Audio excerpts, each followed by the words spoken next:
Now I'm coming to the other thing.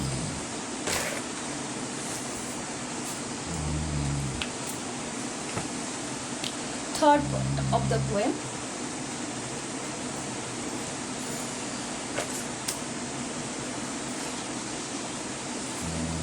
Before that, few things I'm going to explain.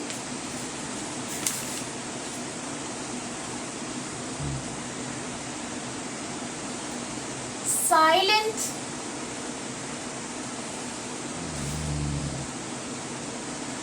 like a garment wag, the city is dressed in a golden gown.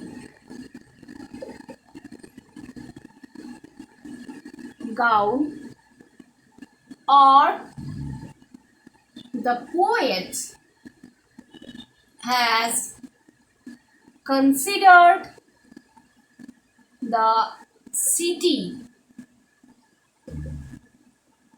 to be a beautiful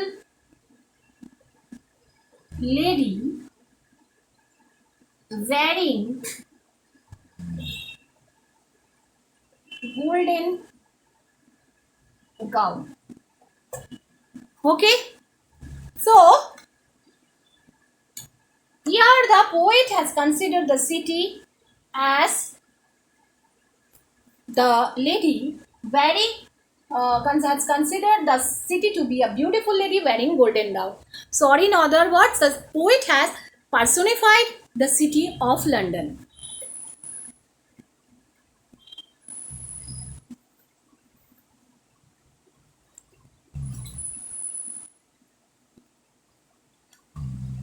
So, how was the beauty of the morning described? The beauty of the morning described as silent and bare. Okay. So, the beauty of the morning, silent and bare. Why silent? Because there is no sound. Silent and bare means the sense of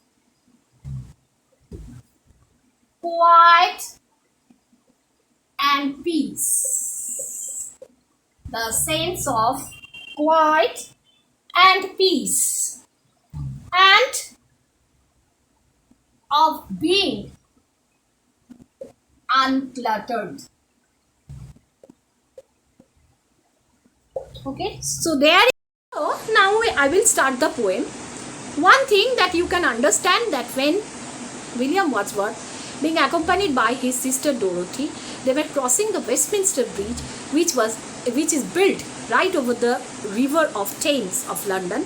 They visualized the city of London in the early morning sunlight, and that beauty mesmerized them in such a way that they were stunned to see the beauty of the city of London, and that expression is conveyed in the poem.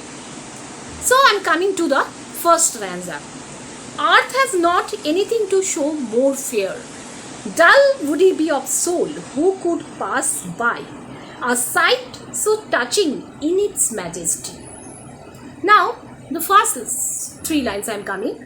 Earth has not anything to show more fair.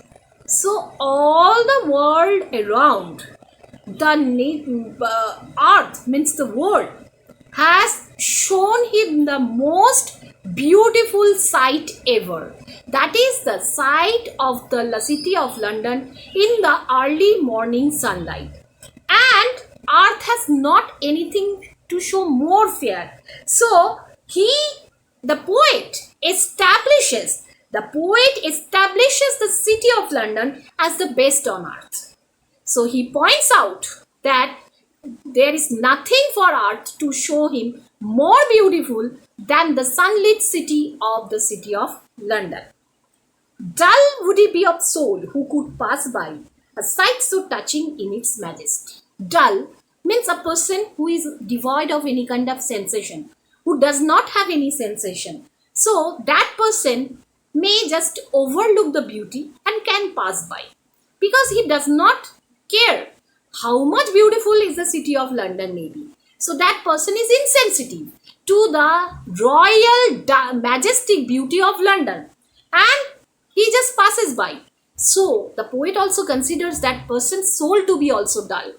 So a person is not physically but mentally also he is completely dull, insensitive as he can pass by overlooking the beauty of the city of London. It is a sight. It is a sight. It is a sight means it's a majestic sight.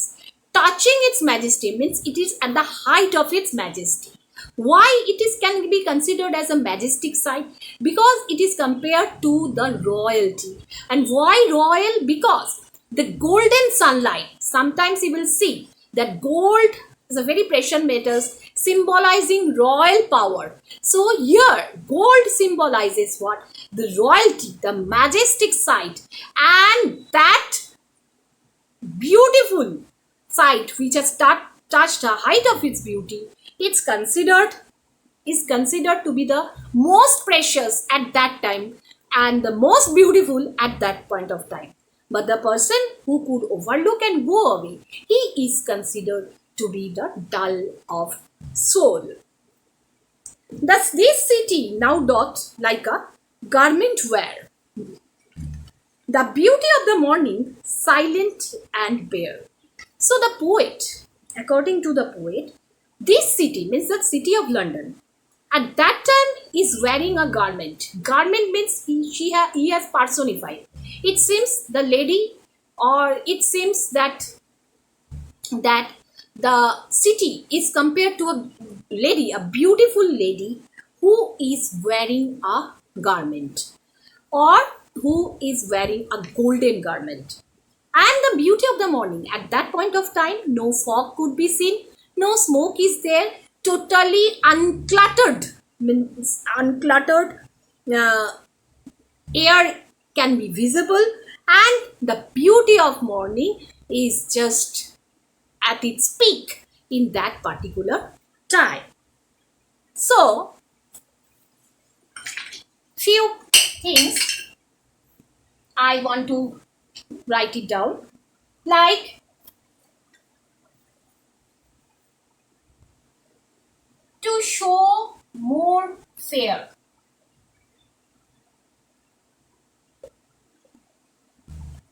To show more fair. So here the poet establishes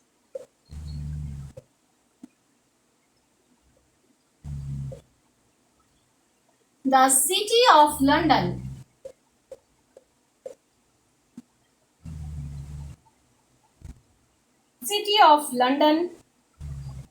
as the best on earth. Okay, so here the poet establishes the city of London as the best on earth. Now, another thing.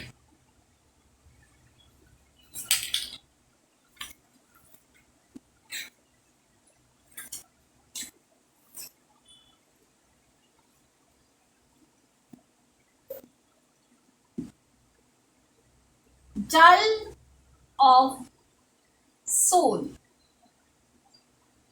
insensitive human beings who overlooks the beauty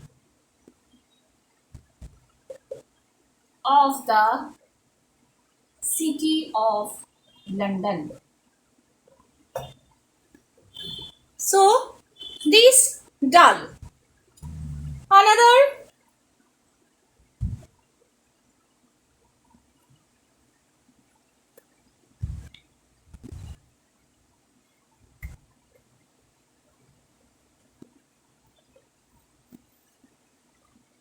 A sight so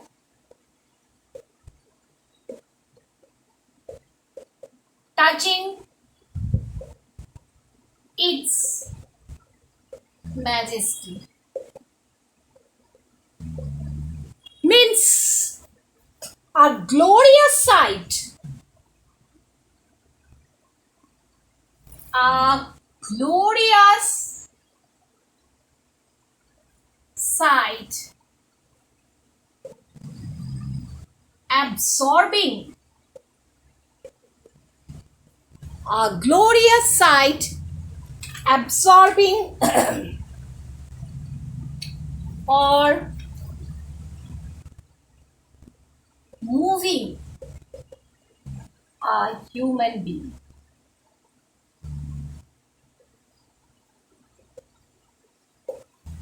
The poet is so mesmerized by the sight of the poet is so mesmerized by the sight of the city of London, and he expects everyone to enjoy that particular scene. But a person who just overlooks and go away, he is considered to be the person who is dull of soul.